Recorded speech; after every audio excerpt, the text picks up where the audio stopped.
You've seen Shawn Harrington before. He revolutionized how Des Moines thinks of chicken wings during Volume 3 of this event. Shawn Harrington is a founding board member of the Des Moines Social Club. He's administrator of the Des Moines isnotboring.com. I'm sure all of you have seen the blogs. An entrepreneur with a startup technology company for dentists in Des Moines. He also happens to be a bachelor who's prepared a personal presentation that will be inspiring to anyone single and agreeable by any of his ex-girlfriends. So, please welcome Shawn.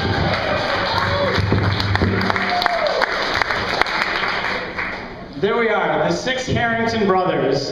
My mom having only sons and no daughters, everyone said when I was growing up, your poor mother, and they were right. My mom had to put up with us.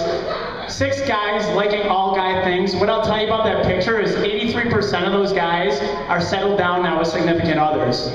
So when I find myself in the minority, the one out of the 6, sitting at home at the holidays, Christmas dinner, for anyone that's adult and single, someone in your family is going to wedge into a moment of silence in the conversation. Why are you still single? And when you're asked that question, yeah, you might be put on the spot, but it's not, think of it as a weakness or anything. It's just self-awareness to understand why you're flying solo. And for me, it is self-awareness, and it's knowing what I've been doing in the months leading up to the holidays. So I know what it is. Everyone in here, couples, they have their own tensions. Everyone, has their own stuff they like.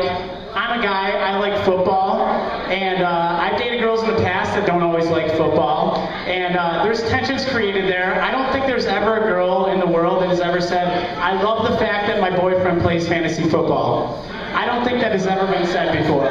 So there, as I mentioned, the tension's created, communication is key for getting through these tough times. I had it in the past, but I see it in a different light now going forward. And it's not just that, it's these other passions I have, such as a girlfriend not understanding what motivates me to get up at 5 in the morning, drive down to southern Iowa, and climb up into a tree and wait for a deer to walk by. So I'm a bow hunter. It's one of those things I like to do, and for anyone that's hunting, it's not about killing things. It's about being out there, being in touch with nature, watching the sun come up, and it's just one of those things you can't describe. So it's in the past been tough to communicate, but the key is just learn the mutual respect for it. But as I said, if it's not handled well, it can cause tensions there. Why am I watching football on Sundays? And now living in Iowa, there's college football on Saturdays, and then there's this. So I have had a girlfriend that broke up with me in the month of November, and she said, Shawn, you don't seem that upset, you don't seem that heartbroken. Truth is, I was very heartbroken because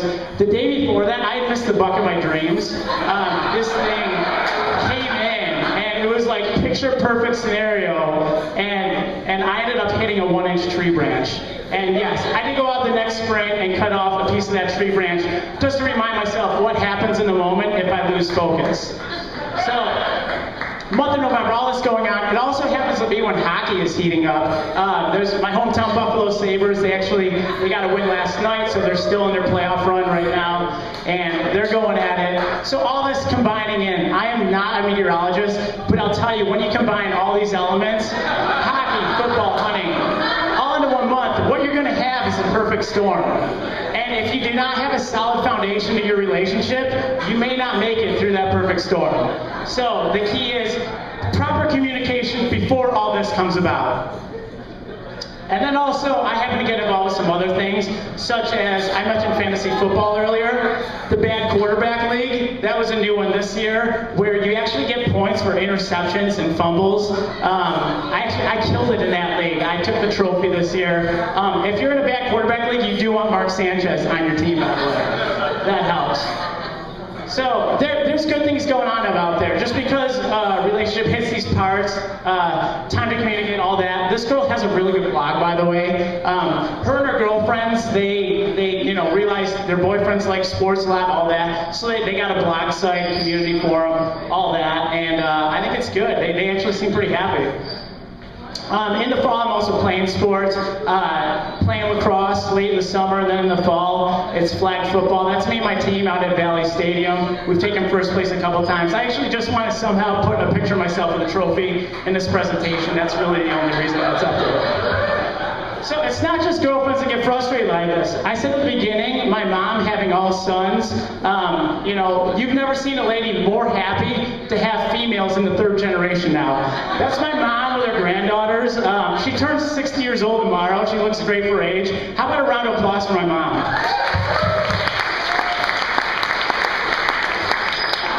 So in getting through this, it's understanding. For all of us, my own passions, everyone has their own, I wouldn't call them faults, just, you know, whatever you do. But there's always someone out there to make us look better anyways. So if the worst thing that someone can say about me is Shawn likes sports too much, well, you know, that's a good base. At least that's something I can build off of. And I think a key in relationships is to respect each other's passions. There's a lot of girls in here that take pride in being a shopaholic. There's nothing wrong about that. That girl's really skinny, by the way. I don't know why I used that. But either way, respect each other's passions, but don't do what I did a few years ago. And if your girlfriend is a shopaholic and is at Jordan Creek Mall, don't ask her to go into Shields and pick up a can of Buck Bomb, because she's going to be in line at Shields and realize what that can of Buck Bomb actually is. I'll just say it's a scented product. I'll just leave it at that right there. There are advantages. If you're a guy and you happen to get, you know, you have a breakup in the month of November, it's not the end of the world. There's some good things coming your way because you now have less gifts to buy at the holidays.